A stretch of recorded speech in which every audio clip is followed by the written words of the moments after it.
What's good everyone, my name is QB, also known as Damien. How's everyone doing today? Let's get quickly straight into today's topic. As always, if you're new to the channel, feel free to like and subscribe. I try to post as much NBA content as I can. I might start up a second gaming channel, but I just want to put my full focus into this and to bring you guys much more uploads. Appreciate the love and support I've been getting on my previous videos, and yeah, let's get straight into it. 2020 was one of the craziest years this world has ever seen, and especially in the basketball community. We lost one of the best players ever do it, the best Lakers player that ever stepped foot on the court, Kobe Bryant. Unfortunately, we lost him in that helicopter accident. May his beautiful soul and his daughter rest in peace, and everyone else on that plane. And we also had the introduction of coronavirus. This virus would change everything. You guys know the story. If you don't, here's a quick little brief down on how it spread its way to the NBA. So Rudy Gobert, he had symptom lights and he pretended to touch all the cameras, and not cameras like the microphones and the desk and that, like joking around with it. And then the next game before they were versing, I think it was the OKC Thunder, the game got postponed and that man tested positive and the league went in shambles. Commissioner Adam Silver put a stop to it immediately. He decided to suspend the season indefinitely, and all that drama going on. Obviously we had the really horrible, the ratings, the BLM saga of this year as well. There were so much teams and players that threatened to not come back to play and to resume the season, but the show it had to go on. Even LeBron James, him knowing that his team was damn well in great shape for NBA championship, he even wanted to postpone the season. It was around the Western Conference, Eastern Conference semi-finals that this happened. And LeBron and Kawhi Leonard were the main front runners for, not going on with the season. Because of, not only was the bubble having some issues as well, there was players walking in and out of the bubble, some Rockets players. Lou Williams is a perfect example. He was on the Clippers at the time. You know Lou Will, $6 million a year, you already know who he is. You can't be getting out to go see some family and then stopping at a strip club for some chicken wings. Come on now, that's just silly, that is ridiculous. Then we had Daniel House from the Rockets. He let a female come into the bubble who wasn't family, who wasn't his girlfriend, just some random ass girl. And that set the bubble into shambles. And then literally it was a matter of hours after all that news went down, all the BLM stuff started going on as well.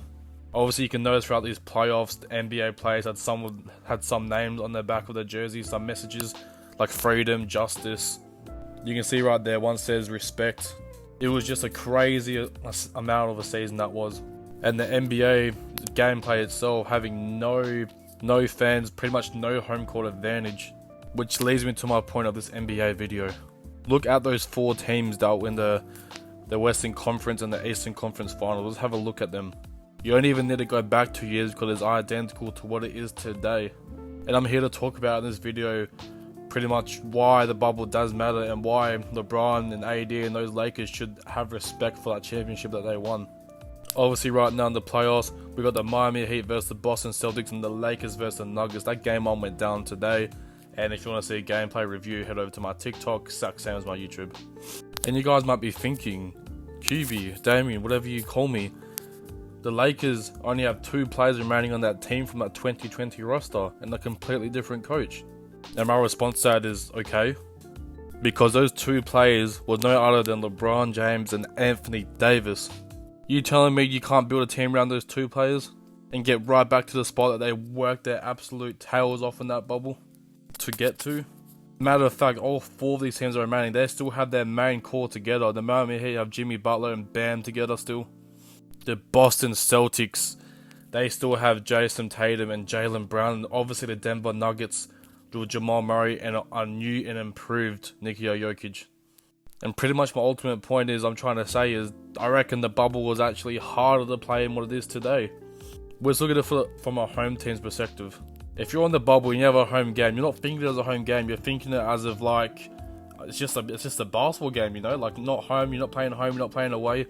You're trapped alone with 500 other NBA players coaching and staffing in one facility. That would drive me nuts.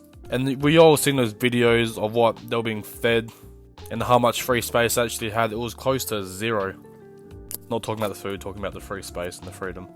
Compared to when you're playing a home game, in your home city, in front of your home fans, in front of your friends and your family and whoever else may be there. You're gonna have that, obviously, that massive home crowd on your side. You get to go back to your own home every single day to see your partner, your children, your family. Every single NBA player pretty much has a girlfriend or a family, so they would have loved to go back to their own sweet home every single day. And the exact same with the away thing. The only thing that could maybe advantage, what was easier to not play in the bubble, is the fact that the home crowd gives you a massive boost. And I can't stress this enough. If I was one of these players, there was numerous tweets about it and players talking about it, whether that be before the game interview, post game interview, whatever, press conferences. They felt trapped. Obviously, that was the whole point of the bubble, to keep everyone together, but there's so much complaints that everyone felt trapped. And obviously, it was just a terrible season. That's what makes the champions 10 times more deserving. There was players of the Lakers that didn't even come back. They weren't even at full strength. Dwight Howard said he wasn't going to come back, but obviously he did, and they put together another championship run. Avery Bradley did not come back for the Lakers. He was one of their best perimeter defenders that season, and not having him in the lineup was a major problem. But then obviously the Lakers would go on to sign J.R. Smith, Dion Waiters, and a few others. But yeah, anyways, that's not my point. Because if these four teams can get back to the exact same position they're in now, in the normal NBA, and where it's not no bubble, none of this, none of that, no COVID involved, then I'm pretty sure this bubble season or championship wasn't a fluke. Quite frankly, I'm not sure it's me being a biased Lakers fans, but Lakers would have gone back to back if AD did not get injured in those 2021 playoffs. So they already had a good team. Miami Heat, they were underdogs that year, the underdogs this year, and they're right back in the Eastern Conference Finals against the championship favourite Boston Celtics. These NBA players are true professionals at what they do. This is their job. This is like if I go to my warehouse and work my 8-hour shift or whatever, this is their job. They took it really seriously in the bubble, and obviously when they're not playing in the bubble. So I'm pretty much just saying a statement message about this video that this NBA bubble was not a fluke. Yeah, there might be in some aspects that affected players' gameplay, but just pretty similar the way gameplay was played in the bubble compared to home and away seasons. Like physically going home and then playing away, you know what I mean, yeah. The bubble was just such an iconic moment in the NBA's history. There was nothing ever like it. The world's seen nothing like this ever. Over here in Australia, we have this thing called the AFL, Australian Football League. That was put on hold, and when they came back to no crowds in the stadiums. This is stadiums that can fit 50, 60, 70,000, 80, 100,000 people in these stadiums, and they're empty. The COVID was definitely the most weirdest time in this world for everyone. And the way these athletes put themselves together to come back to the bubble to finish business is unreal. Obviously the Lakers won the championship that year. They were the best team in the competition. If the bubble was such a fluke or whatever, how come a different team didn't win it? Four of the most skilled teams made it into the conference finals. And obviously the Miami Heat doing the exact same crap that they did, in 2020. Because playoff Jimmy is a real thing inside the bubble and outside the bubble. So anyway, we got a lot of good NBA basketball coming up. Eastern Conference Finals, the Boston Celtics, Miami Heat, and obviously the Western Conference, the Lakers and the Nuggets. I might do a game by game from now on, because it's only every day we get basketball games and only one basketball game a day now, which is pretty sad. But anyway, this has been your boy QB. Thank you so much for tuning into this one. I really appreciate it. Everything will be down in my description, all my links, and yeah, thank you so much for watching. I appreciate the love, and I'll catch you all in the next one. Peace.